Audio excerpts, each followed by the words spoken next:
Hello, everyone, and welcome to Words, Words, Words. I'm Daniel, Heidi.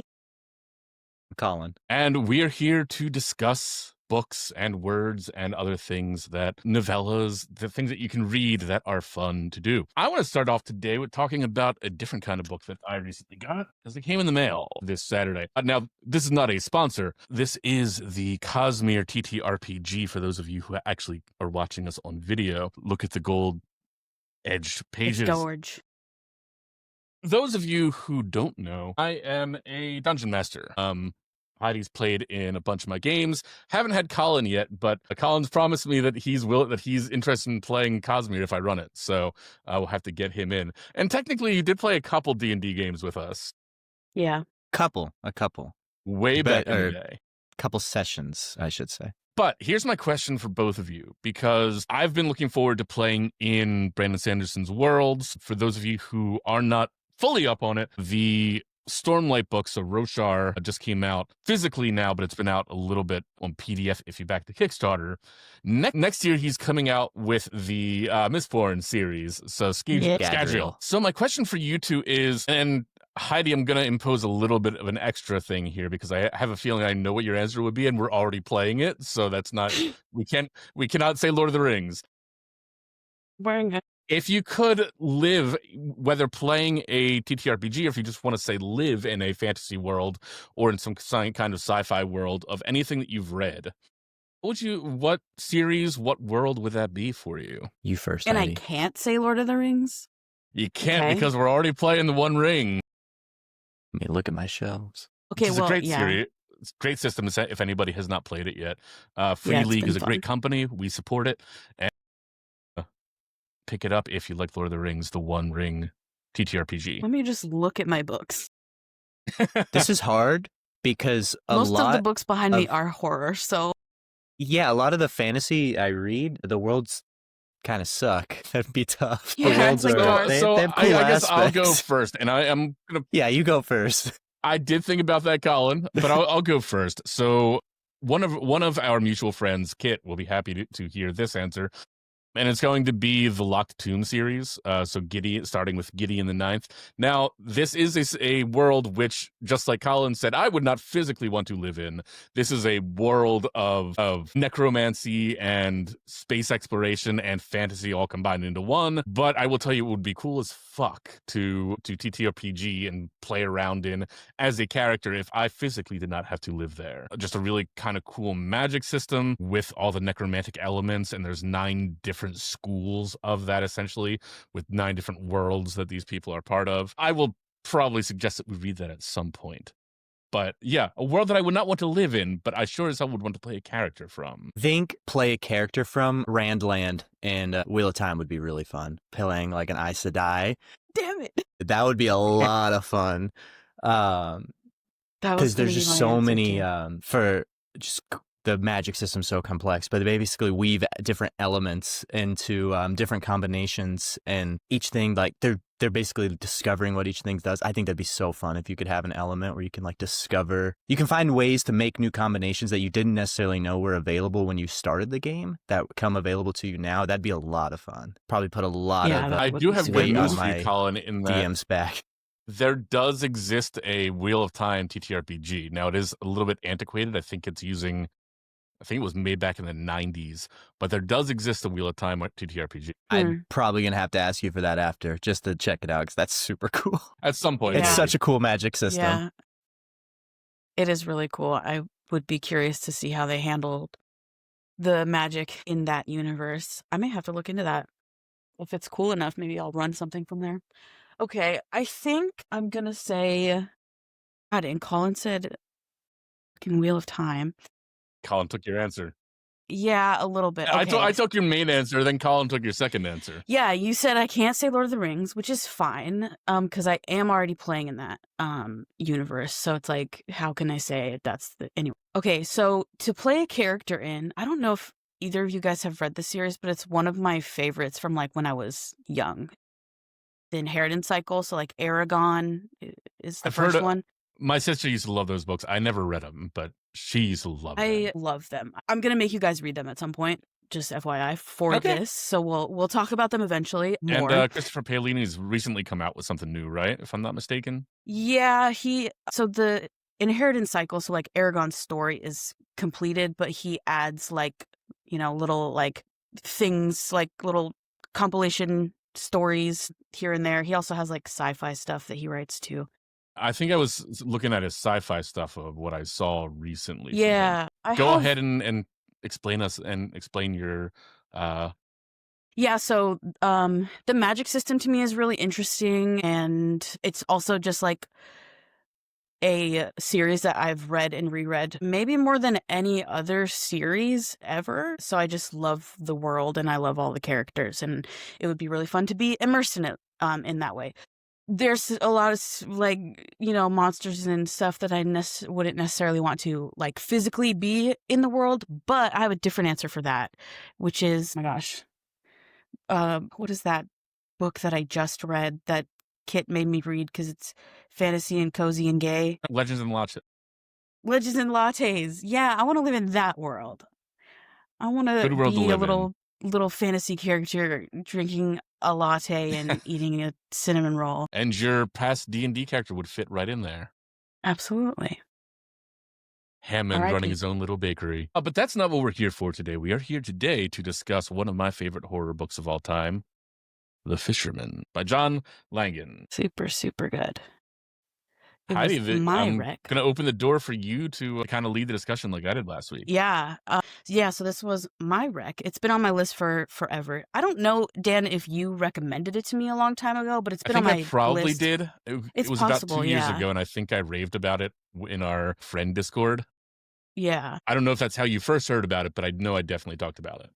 It might have been. I don't know. It's been on my list for forever, and doing this sort of made me, jump it up the list. So first, just like gut reactions. I just want to know how you guys felt about it in general. I'm interested in hearing Colin since I've already read it. Yeah, so we kind of alluded to this last time. This is actually not only my first time reading this book, but my first time reading a true, I think like we could say true horror novel.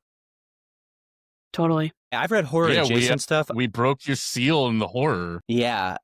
It was, my initial gut reaction was this was an awesome book to read. I actually did find it really scary. Not scary. Heidi, you kind of said this last time. It's not scary or I think both of you said this. It's not scary in the jump scare kind of way where you're like, but it's really like you just feel that sense of dread looming over you, and it's coming, and you almost know what's coming, but it doesn't make it feel any better. And the narrative style we'll talk about more in depth later is so unique, how it's sandwiched, and it almost adds to the dread. It adds to the horror. For me personally, I found it very freaky, is how I would describe it, and I loved it. I think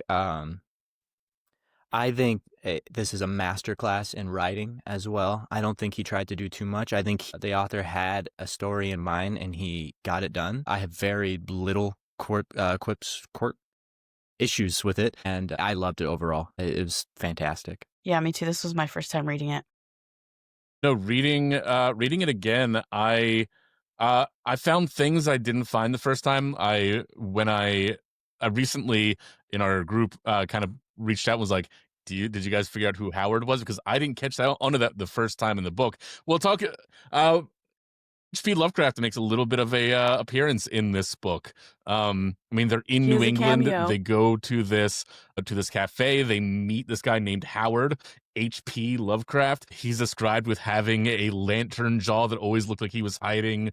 I believe it says some kind of like hot liquid in. This is how Langan describes him in the book. If you ever look at a picture of H.P. Lovecraft, that's that jaw. Nothing like it. Then after they finish the story within the story, it even goes like he wanted to be a writer. Like this is an insert of H.P. Lovecraft. I've recently gotten into a little bit of cosmic horror writing with my playwriting, and I wrote a little bit, I guess, of what you might call a manifesto on what horror is in theater, just by virtue of I've seen some less successful things in theater, especially try to do like jump scares. my opinion, leave that for the movies. You can much more effectively do that in a movie than you can on theater or in a book. Now, that's not to be said that it can't be done. I've read books that have jump scares. As a reader, if I'm going to be in something for 2 hours, like sitting there viscerally in a theater, or reading a book for like 4 or 5 hours, I want something that's going to give me dread. I want something that's going to make me feel uneasy to read it, to just gnaw at the back of my conscience when I'm not reading it. And that's what this book does. And it's one of the reasons why I'm such a big fan of this book, and have been since I first read it. It also kind of reminds me a little bit also of The Shadow over Innsmouth, which is one of the more classic H.P. Lovecraft stories. Now, not anything to do with like ripping it off or anything, just by virtue of the setting here and there being essentially fish people is taken a lot of inspiration, I believe, from Innsmouth. Much different way. So I enjoy all the references. I enjoy the dread that it gives me. It's a really, really fun novel that is not fun to think about necessarily. Yeah. How about you, Heidi? Yeah, well, it did scare me. You guys talking about the jump scare in books, in my head just added another book to the TBR for this, because there's one that I read kind of recently that it was a jump scare. Like, there's no other way to describe how I felt reading a specific part in it. And books that, the thing I love about horror for me specifically, and about like this book also, there's like so much imagery, so many moments that like I am going to, in like a week randomly, I'm gonna start thinking about it because it like affected me. So like certain imagery, the fish people and the drowning scenes and the zombie, like for me it's Dan getting eaten by his family. That's the one that just sends a chill up my spine. Yeah, totally. Like, so, that's why I love horror so much. Same. Is like that feeling of like it coming back to like haunt you. And also, I mean, books in general, I guess, because there's, moments in books that weren't scary that I think about often too, but specifically with horror, it just like brings up that feeling like in the pit of your stomach and your blood kind of runs cold, and I love it. And this book absolutely did that for me multiple times. It was such a great read. I'm going to piggyback off of what you just said a little bit and go a little bit off of the talking points that you've put to, I guess, present another through the lens a little bit. One of the concept that has interested me a lot, academically at least, is there's an author, Julia Kristeva, who wrote a series of publications, but one of her most seminal works is called The Powers of Horror. And she talks about this concept of abjection, abjection.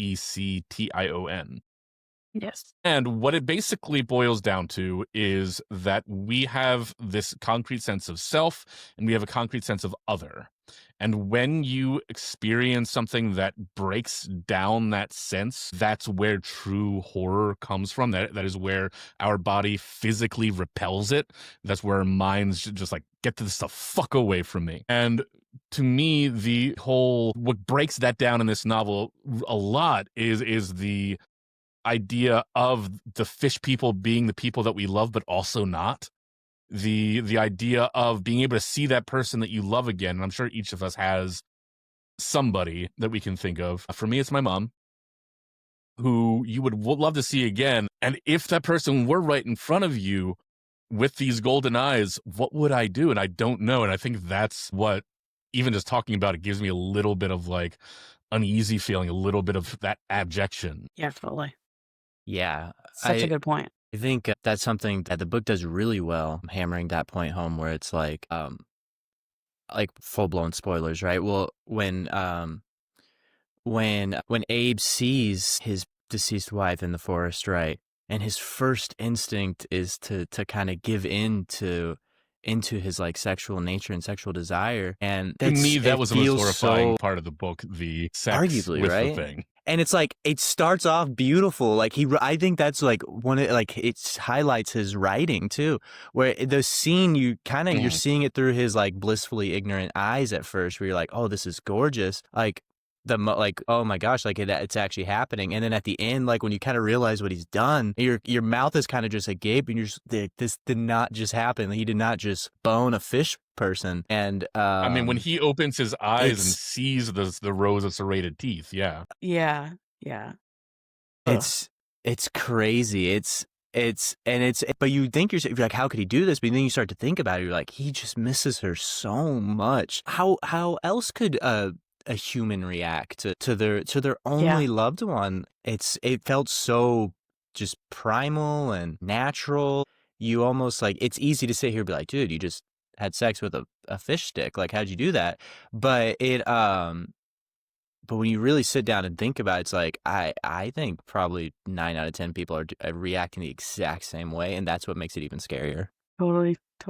And like it's like so heartbreaking too, which also adds to the horror of it, because like he even mentions it multiple times that he's like, at this point, he feels like he is like at peace with the loss of his wife. And then the moment he sees this fish person posing as her, all that goes out the window. And it's just like, it's crushing. It's so crushing. No, not like 2 pages before he's like, God, Dan's going off the deep end. If he sees his wife, and then he sees his, and that all just goes. The way that the prose is, it's like Abe is telling you the story, and I know more so than even a lot of just first person narration usually is. It's less formal. It's more like you were sitting down for a beer with Abe, and he is telling you this story. Mm-hmm. And I think like you're talking to a that's fisherman. really what's effective to getting you. Exactly. And I think it's really what's effective in getting you into that mind space, like you talked about, Colin. Totally. Yeah, 100%. I think that's something that he just excels at throughout this book, where you really do feel like, I mean, I grew up in the South my whole life. Like, I grew up around fishermen and all that stuff. That's really how, like, that's how they sit down and tell stories. That you felt like you're sitting down next to a dude on a stump who's baiting his hook and is talking about, you know, just these crazy stories. It's just another story, but oh my gosh, we'll talk about it because I know it's on the list. But the way he sandwiches that to where he flips it on his head, right? Where now it's, you go through in the beginning and you're kind of getting the intro of Dan and Abe, and then you get into the begin, and everything that was comforting goes away. I mean, do you guys mind if I talk about a little bit of this right now? The next thing I wanted to talk about was the structure of the book. So if that's what you're about to go off on, then absolutely. If you don't Before mind. we do that, though, I do want to kind of just add one more thing as we're talking about, you know, as you said, Colin, it's sounding like a fisherman selling a tale, in that you have, and they even refer to it in the book itself, the idea of like a hairy dog story. Whenever that springs to mind, Heidi will appreciate this. I always think of Weird Al talking about Albuquerque, because he said that is literally his hairy dog story. But even the form of the writing takes that sometimes. Like, you have these huge paragraphs, and this guy's clearly an accomplished author, so, you know, they can be intimidating. But if you were actually sitting there listening to somebody spinning this kind of yarn, they just continue to go on and on and on. And that's, again, just visually in the structure of the writing, those long paragraphs make sense in the context of old guy telling this story. Totally. Yeah, that's a great point. Great point. Go off, Colin. I really want to hear your thoughts on this. Yeah, so I found the structure really interesting, right? How the book is sandwiched, right? You have Abe and Dan's or you have Abe telling us about his introduction and Dan's introduction and how they end up together, how they get to the diner. And in the middle of the book, which is, what would you say, like over 2/3 of the book. Yeah, I think the middle's 150 pages and the rest is like 100, basically. So it's actually longer than Abe and Dan's story. Yeah, exactly, right? And which, again, I think adds to the horror, because you know it's culminating to something. It's culminating to our final confrontation. But the middle part, where it's like, ironically, the true horror comes after. But this is like setting, like, this is actually, now we're getting to the real horror, like the otherworldly elements that are being described, and everything that was comforting from the fisherman's tales go away. I mean, he even stops giving the chapters a title in that middle one, right? Even because even when you have like a chapter title, that's weirdly comforting in a way, right? Because you can kind of get an idea what you can try to guess based off that chapter title what's going to happen or what's going to be said. But even in that middle, he takes that away from you, and they just get a number. And when he's describing some of the just the very scary aspects of Helen's terror and the stranger, and how he connects it with Cornelius in the beginning and all the way through. It's so like they're quick chapters, and it's just like you almost feel like you can't breathe. You don't get any, like, you're just boom, boom, boom, boom, boom. And I found just the way he sandwiched that, and then once you finish that middle part and you get back into the Abe and Dan, and then now it's these longer chapters again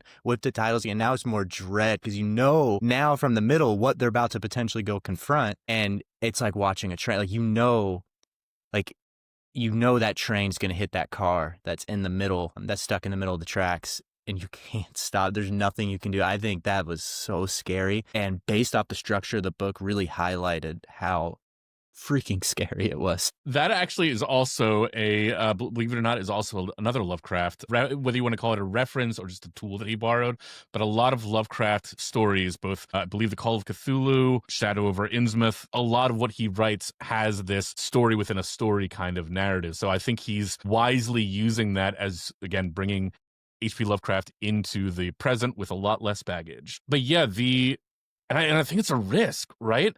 Because we've just spent 100, 50, 60 pages learning about Abe and Dan, and then we're just thrown into this whole other story for a good 150 pages. If you've hooked the reader with, I guess, to put a Fisherman metaphor to it, if he's hooked you with Abe and Dan, he's letting the reel go a little bit and hoping that he can get you back. And he does, at least in my experience. But I've seen some reviews on Goodreads that it didn't quite work for some people.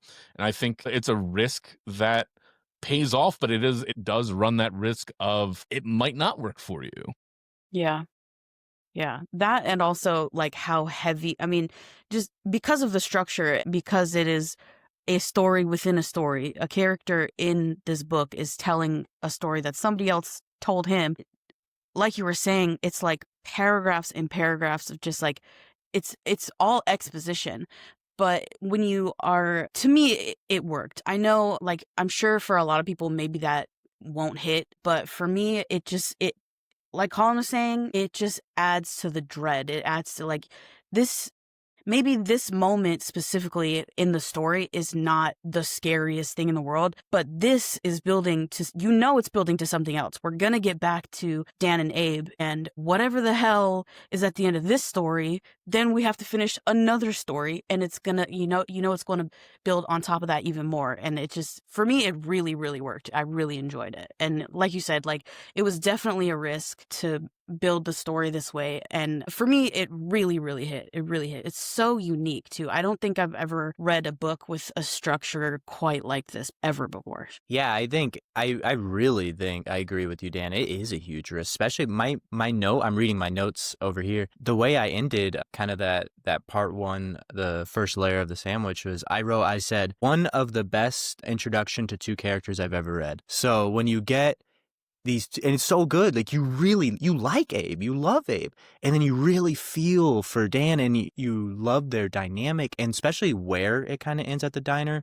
because Dan is in a really bad place, even though he's kind of putting like on this I'm ready to go fishing again face. He's in a bad place. You can just feel from the book that he's in a worse place after the month of February, I loved that description of February too by the author. Once he lost those distractions, and once he lost those things to take, you can tell he's in a really rough spot, and you're really interested to see how that gets resolved, or if at all.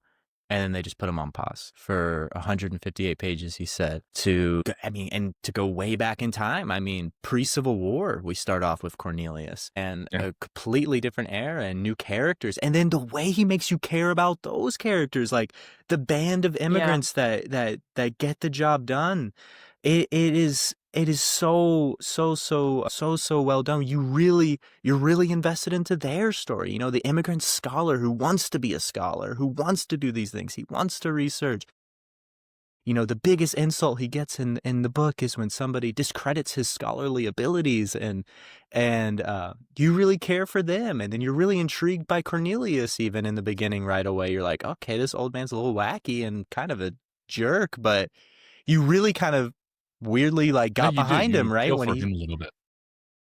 especially when he started advocating against the Reservoir Project, you're like, yeah, he's standing up for his people, right? Well, not obviously self motivated, but you feel you do feel that stuff for him, and it's so well done. Now there's 2.5 timelines of characters that I genuinely cared about their resolution, and I've never read a book like that where, other than we've read Cosmere novels where there's layers of stuff where I care about characters in different realms, but never really in different timelines like that. It's very interesting and very well done. Yeah. I think it's funny that you bring up the introduction to Abe and Dan, because I think the first time that I read this novel, and this is a high compliment from me, the opening chapter or so, when as we find out about Abe and Marie and her death, Up. That opening sequence from Up Oh, just kind of flashes through my mind, and you can easily see Abe as that character just going through, 100%. finding love, having that, and then you just visually see her. Now, I have unfortunately had people in my life go through chemotherapy, so it's extremely real to me, but you see her in that bed, in her arm as she's going through it, and you see him trying to keep it together, and you see her humoring him. And I think that to me is the most heartbreaking thing in this entire novel, is as Oh yeah. he very, very early on too, as he says to her things like, "You're getting better, right?" And he doesn't say that she says, "No, honey, I'm not." She just looks at him, and he's like, "Yeah." And it hits you. Yeah, that broke when you kind of you realize with him, well, obviously we know the outcome, but when you see him realize oh, she's not really realize but accept, it's not that she's feeling better, it's she's starting to come with terms and she's trying to make you feel a little bit better. That's when really, I mean, in the detail he goes into it, even he has a quote, I'm going to misquote it, but he says something along the lines of the way he pictures her with her bandana, because he never liked how wigs fell or what wigs looked on her. Just the detail he gives to this process where, I mean, Yeah. unfortunately, cancer's so rampant in America that we all have people in our lives affected by it, that we've seen that slow burn. And I've never seen a book quite describe it so well. And In I a mean, short to share something time, too. personal, Yeah. the idea of that sick person, trying to comfort their loved ones, hits home for me. I was in grad school in Florida when my mom was going through the worst of what she went through, and a lot of me would want to go up there, and every time that I'd say something like, "Hey, I'm going to come up, see you," she'd tell me no. She'd tell me, "No, you better not miss what you're doing down there. I'm going to be fine." And I knew she wasn't. But that's something that is so heartbreaking, not just to go through personally, but again, to read in this book, especially if you have that kind of a touchstone. You're just like, I know this person. And unfortunately, I feel it's like a lot of stories that I've heard about people who have gone through chemo is pretty similar to that. Percent. So yeah, I got real up in my feels in that that first couple chapters. Lord. There's so much. I mean, So everybody has their, yeah, I mean, everybody has their different experiences with loss and grief. And even with these, when it comes to Dan and Abe, they're because Dan lost his family suddenly, tragically. Yeah. And Abe's journey, it was completely different. And the way Abe talks about it, the way he compares the two of their different stories is also so heartbreaking, because he's like, I bet he would have killed to be in my position. The time that I had, knowing that there's probably an end date, he would have killed to have that with his family. That part specifically crushed me. That crushed me so bad, because my experience with, to get into my most, impacted death, my dad, I think about this a lot, because me and Dan are very good friends. We talk about being in the dead parent squad all the time. And like your mom was like, she was sick and like it was like drawn out, whereas my dad died very suddenly and very tragically. And when Abe said that specifically, that like hit me like a truck, just because this, and like we read it specifically for this. It's, you know, we're doing this podcast because we're three friends who like to read books, and so I couldn't help but put that onto both of our situations that we talk about all the time. Mostly joking because that's how Want to go we fishing? cope with it. I don't know about their fishing Please trip, avoid though, 'cause- Dutchman's Creek. Yeah, if I see my dad as a fish person, I don't know. Like, I don't know what I'm doing. Yeah, he That has was something that I he has a really wanted quote, to bring Heidi. up. Yeah, he has that quote where he says, "All loss is not created equal." It's Yes. so brutal, like you said, where he describes, he's like, here I am going through the worst moment in my life, one of the worst things you could go through. And that person right next to me at my job would die for my situation. It breaks you. It breaks you. Yeah. It's Crushing. something so well done, and done delicately too. Yeah. Totally. That was something that I very much wanted to bring up because Dan and Abe, their relationship was something that I really loved and connected to because when my dad died, like I was 15, so like when I went to school, none of my friends had ever dealt with anything like that. Like they didn't know what to do, they didn't know what to say, and like having somebody who understands, even if it's not the same situation, but having each other like it to lean on, to, you know, a friend to go fishing with is like is so major. That was very important to me when I read this. I loved that about that. And I feel like it being two men too, I feel like their relationship was so funny how they like Abe just kind of like assumed things. He would just like look at him and be like, there was like a part where he was like, he's probably okay, even though he just went through all this and he looks like shit and it looks like he's not sleeping well and he's kind of not showing up to work. It was funny to watch that, like Abe specifically, but both of them like traverse that. They're very important to me. Yeah. No, Fantastic characters.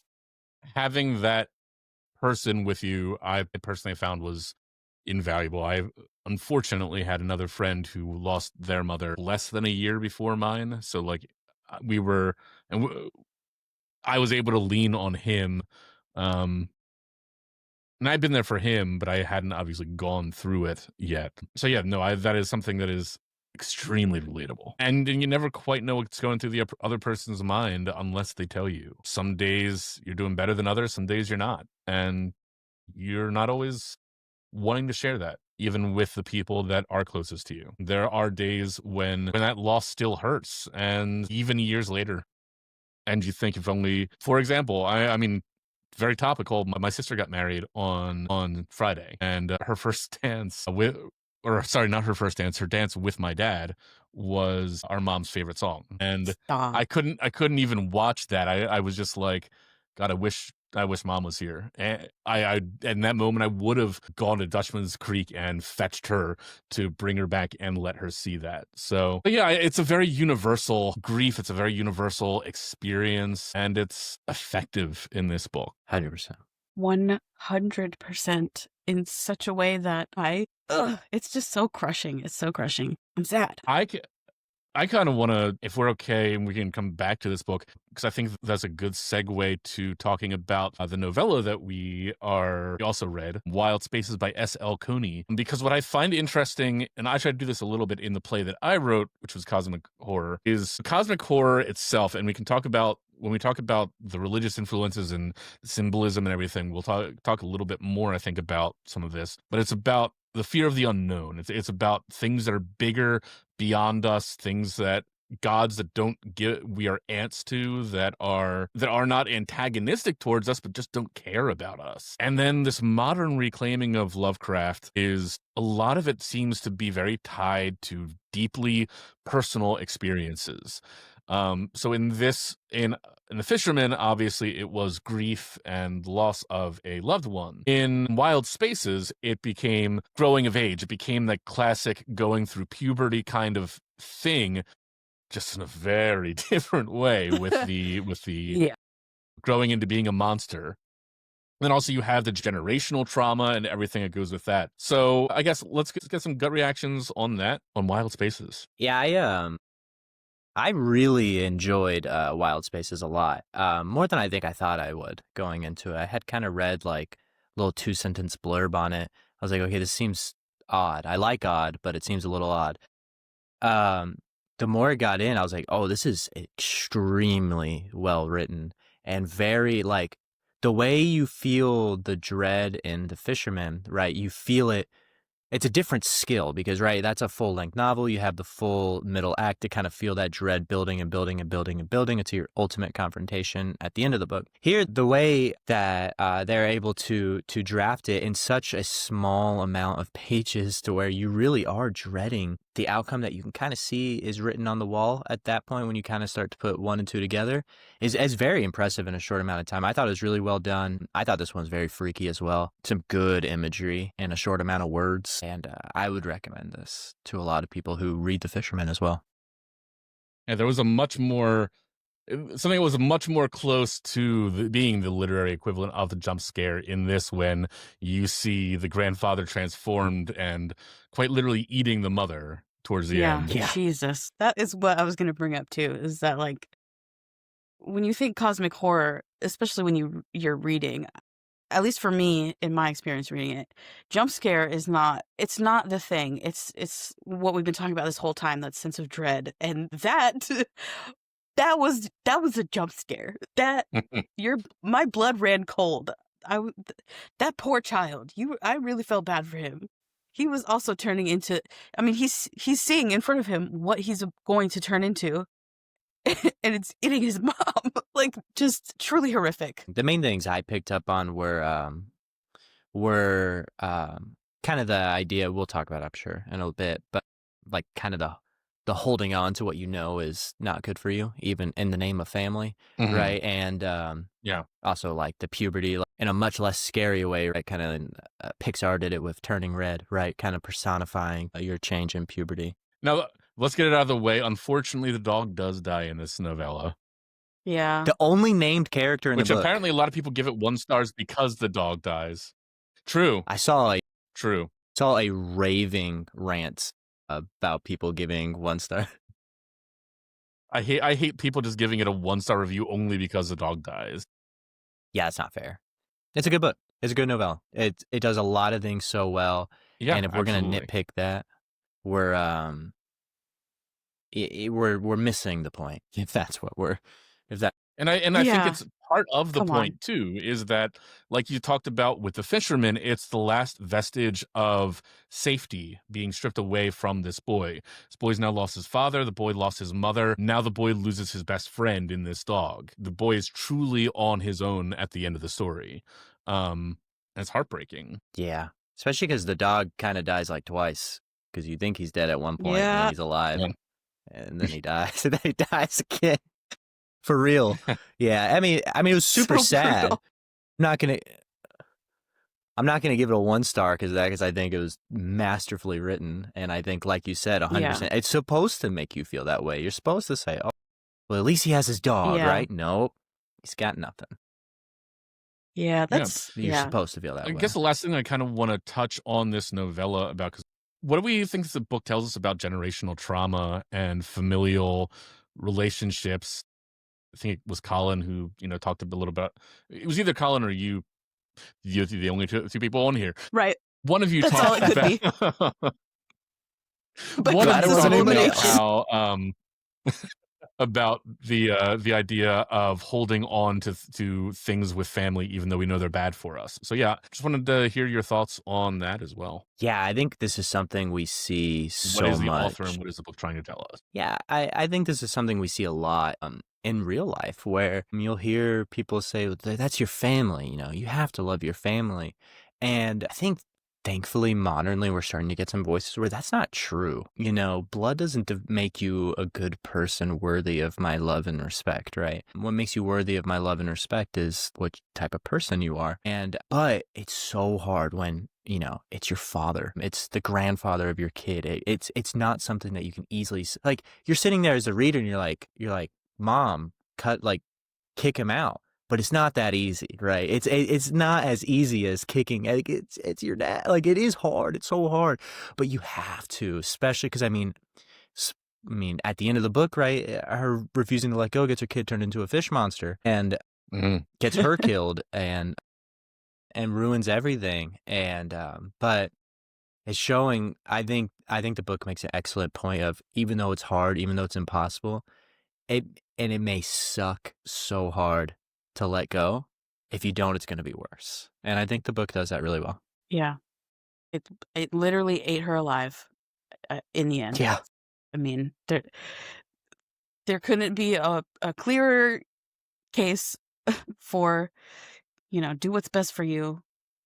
I mean, it really does highlight like how complicated it is and how hard it is. And I mean, like you said, in this modern age, it's feeling like people are sort of waking up to that they, you know, you don't have to put up with that. You know, you can let these people go if it's not serving you. But also it should, like, you know, some people don't get that option. And especially, Yeah. I mean, going back to what Dan said, when it comes to children and queer children, like, the little boy didn't get a choice. Like, he couldn't go anywhere. That was his family. Like, and he is the one who ends up paying the price and being alone in the end. It's heartbreaking. It's really heartbreaking. It's so heartbreaking.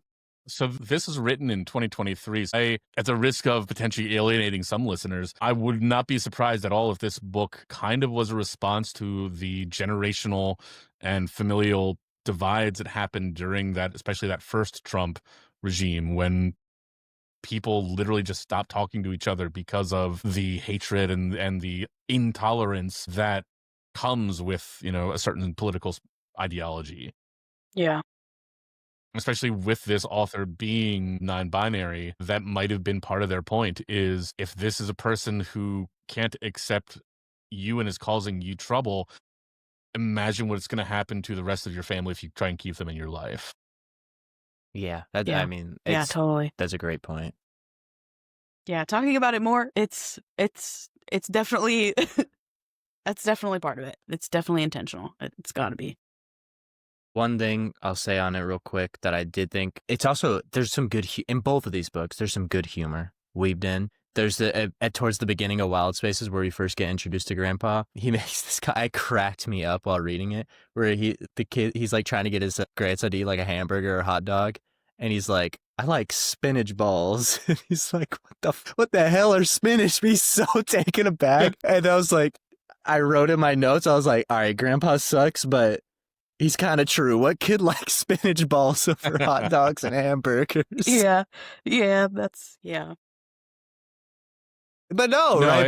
But I think we touched about it last week, if I'm not mistaken, or I guess these are being released on the same day. So when we talked about someone you can build a nest in, how horror and comedy very much go hand in hand, and especially how in the darkest of horror, you need to have that. It just feels so bad if you're just sitting at the bottom all the time and just piling up on you, piling it up on you, piling it up on you, when you can crack a joke that gets you back with the author, so that they can dogpile it on you more, but it keeps you in there because you've got something else. It's not 100% depressing. I'm glad you said that. And I'm glad you guys are bringing this up. Do we share the same brain or what? Because I wrote down something that I thought was funny from The Fisherman. It wasn't supposed to be funny for sure, but I wrote it down because I didn't know what else to do with this thought. If you found it funny, it's valid. I hoped that somehow I could bring it up. I just love that he told us where he was on 9/11. I feel like it didn't need to be in there, but it certainly was. And I made a note of it because it made me laugh. I think it was towards the end. And then shortly thereafter, he meets his fish children. Yeah. Yeah, and then that's one thing too. I don't think was meant to be funny that I found funny. One last thing on the Fisherman. It's probably the only part I didn't like, and I didn't dislike it. It just was whatever on it. When he takes like the spray paint and makes like a flamethrower to get Fish Dan out of the house, I was cracking with the up. candles. Oh my gosh, I was forgot like, about that. Yeah, that. What is this? Yeah, with the like, candle, it makes it even there's funnier. No way. I was like, you did not just flamethrow Fish Dan out of the house and then see fish kids because you had sex with the fish. Right. He uses like cooking oil too. Like he's about to cook himself something outside and he uses cooking oil. And it's too, and he like describes the candle flames as like really small too, which is like they couldn't have been regular candles. They were small candles, but it burned this Fish Dan. I don't know. I mean, that part was funny. I will say that I think maybe the point that was trying to be made is that grief continues to stick with us even after we let it go. But yes. Yeah, agreed. I do kind of feel like that was stuck on a little bit at the end as part of this. Well, it's horror. We need a horror button at the end. We need that moment where in Drag Me to Hell, she still gets dragged down to hell by a hand coming out of the ground and dragging her down just when we think everything's safe. Last thing I think I want to touch on, because I do want to get back to one of your talking points from the Fisherman, which is just the symbolism and biblical influences. There was a lot. Yeah, I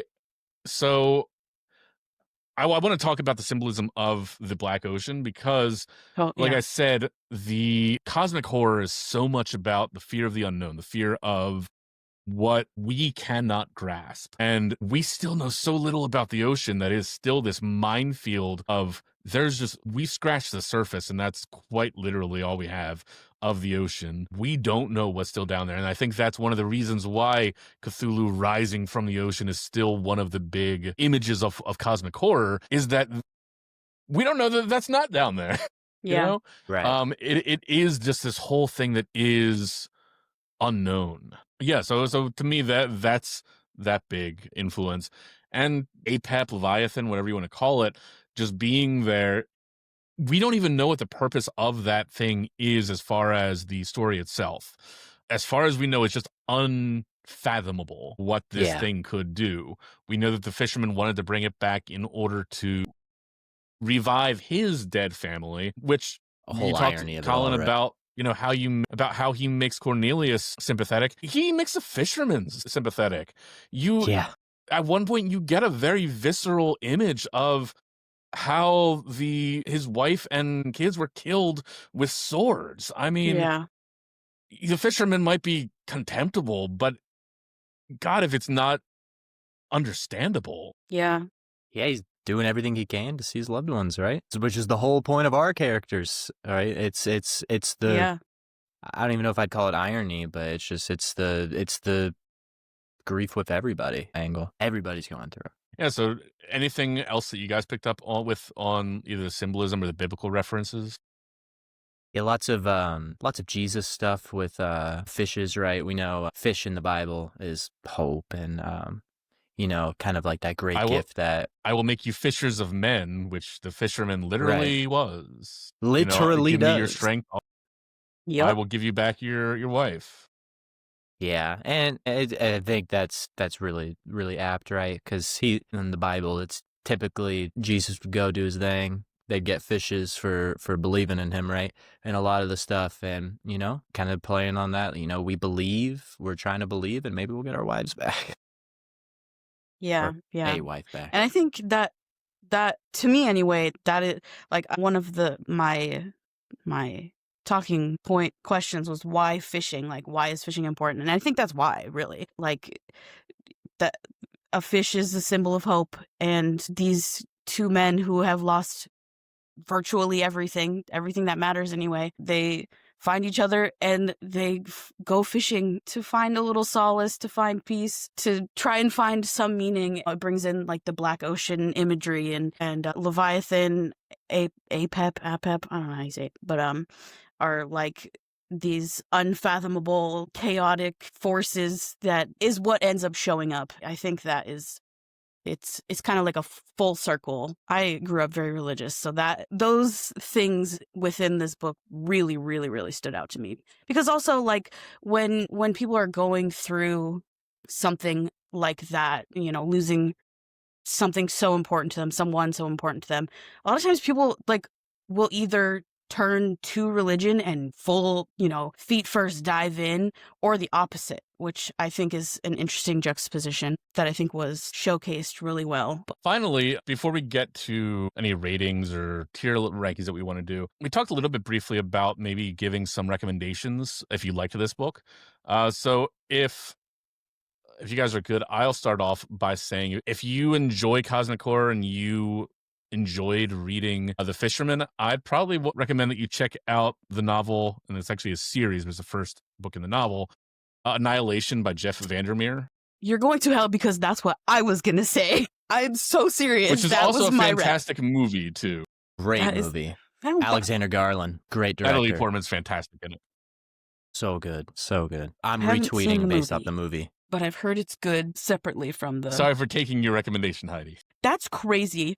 That's crazy that you said that. By the way, we didn't speak about this before. Yeah, that's crazy. That is... I mean, I have a second recommendation, which is one that I'm going to recommend that we all read together, which is The Croning by Laird Barron. There we go. Another very intimate kind of cosmic horror that I have not read in a long time. So I'm considering making that my next recommendation, but we'll see. I got one, Heidi, if you need I need a second. If you want to keep thinking. Good. Yeah, I need a second. I would recommend, it's not fantasy or sci-fi or even horror. It's more just straight line fiction, good novel. I read it recently, Razorblade Tears by S.A. Cosby. It's a good action thriller fiction novel. Basically, these two dads lost both of their sons. The sons were a married couple, and they both were the result of some gang violence and passed away. And it was one white husband and one black husband. And so now the black father and the white father kind of get together, and they want to seek answers and avenge their sons' deaths together. And as you can imagine, just based off that, there's lots of undertones of racism in there, and lots of dealing with homophobia, kind of coming to terms with their own internalized homophobia that stood in the way of them accepting their sons, even in their last moments. It's a good one that really explores grief and kind of what we're willing to do after they're gone, to kind of what we think will bring them back, which I think is very fitting for The Fisherman. It's gut-wrenching. You'll cry. And it's really action-packed, too. Guns a-blazing. I'd recommend that one. Easy, quick read, one sit down. I have not read that one by S.A. Crosby, but I have read All the Sinners Bleed, so I'm down for that. Yeah, that's... He's got a couple bangers out there. Okay, I have one. Okay. You're evil for that. I'm going first next time. I actually already have a good one for the one that we're reading next week. Same. This... well, if it's the same as... I'm recommending first next time. Because we all three share one brain, so but I have another rec. I read it a while ago. I think it's a short story. It's called Nothing But the Rain by Naomi Salmon, and it's really short. It's like Wild Spaces short, which is kind of what I'm going off of a little bit more here. Basically, this town, it starts raining constantly, and the more you come in contact with the rain, you lose your memory. And it follows, you're basically reading diary entries of one of the people who lives in this town and is dealing with it. And it's a good epistolary novel every now and then. Yeah. It's very short, super easy to read. Just absolutely it's crushing. It's so sad. It's so it's a feel bad. You feel bad when you read it and after you read it, and and it's sad and bad. But I love that kind of shit. So I love reading sad and bad, but well written, and it's a really quick read. So how would we rate these two different pieces of fiction? Whether we want to go with stars or a tier system, what would you guys give it? Go off. This is always how, when I ask Heidi about a book, about her feelings, I always ask, did she not like, love, or really love? So that's how I like to describe my books. It's kind of gets my how I personally feel. And I would give both of these top of my scale, really love. And I think I really love them more together. Kudos to our Dan, not Fish Dan, for recommending them that way, because they do pair really nicely. And you're already going to, spoiler alert, you're going to be feeling really sad after reading The Fisherman. So you might as well just continue feeling sad and read Wild Spaces after. I really love, I'd recommend both, and I would put it on your required reading list, young children. Not to young children, just young children as in an audience. What about you, Heidi? I definitely, if you like scary stuff and horror, then read it. There's no, for The Fisherman. And you have no excuse to not read Wild Spaces if you are into that also. It's so short, it's so quick. The audiobook is like 2 hours, I think, if that. And if you read it on 1.5 times, it's even shorter than that. So no excuse. I'll go. So I think I want to have a tier rating, at least for this podcast, of like place of honor on the shelf, on the bookshelf, sell to the used bookstore. And I think for me, the Fisherman for sure is and has been place of honor on the shelf. It's been one of the face out books on my bookshelf. I really like Wild Space, but I think I would just put it on the bookshelf. It's not one that I've reread twice, but it's not one that I would continue to go back to. I love it. It's a great little piece of fiction, but at the end of the day, it's a novella. And while it's great for what it is, I would rather that place of honor be saved for like a full length novel. Quibble with me if you want, but that's how I'd rate them. I would All not right. Any begrudge that. last words that we want to end the podcast on? What we're reading next week. Yes. But go Colin. Yeah, go Colin. Or whatever you were going to say before that, too. Yeah, one last thing I just want to wrap. I love hats in books, and this was a really good hat book. If you like hats, The Fisherman is very good. Good description of hats. You can't go fishing without a hat. Can't go fishing without a hat. And I just love how clueless he was about hats. Good hat book. And then Sadie gets her hat. Also, the little girl that he befriends at the end laughing at his cowboy hat. Yeah. Great. Next week is my first pick, and we have chosen to read The Invisible Life of Addie LaRue by V.E. Schwab. This is going to be a gut-wrenching, right in the feels one. I'm just going to keep it short and sweet, but basically, girl who may deal with confusing and weird God makes it to where she's immortal, but nobody can remember her. But suddenly somebody does remember her, and they go on a journey together. It's heartbreaking. There's lots of great themes that we'll get to talk about. I'll show you guys next week. There's literally a tear stain on one of my pages. It's descriptive, and you go through it with your fellas. It's going to be a fun one. Probably I have not read it, but hearing both of you talk about it, I'm super excited to pick it up. And I'm so excited. Get to where you guys are. Yes. I'm excited for you to read it, Dan. There's lots of fun Dan-adjacent quirks about it that I think you're going to really enjoy, or maybe even be annoyed at. So I'm curious. To see what you know. Fiction's always a good thing for a podcast. So if that does happen, then we got something to talk about. But until next week, I'm Daniel. I'm Heidi. Colin. And thank you for listening. Until the next words. Goodbye, everybody. Bye. Hey, everyone. Before we go, we'd love to hear from you. You can reach us at contact@wordswordspod.com. Don't worry, I'll put it in the text of the show. Or you can find us on Instagram at wordswordspod.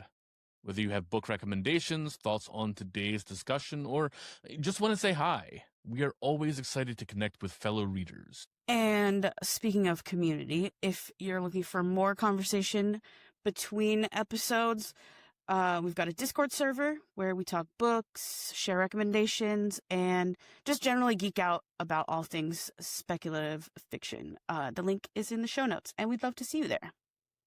And if you enjoyed today's episode, please consider liking, subscribing, and following us on YouTube, Spotify, Apple Podcasts, or wherever you get your podcast needs served.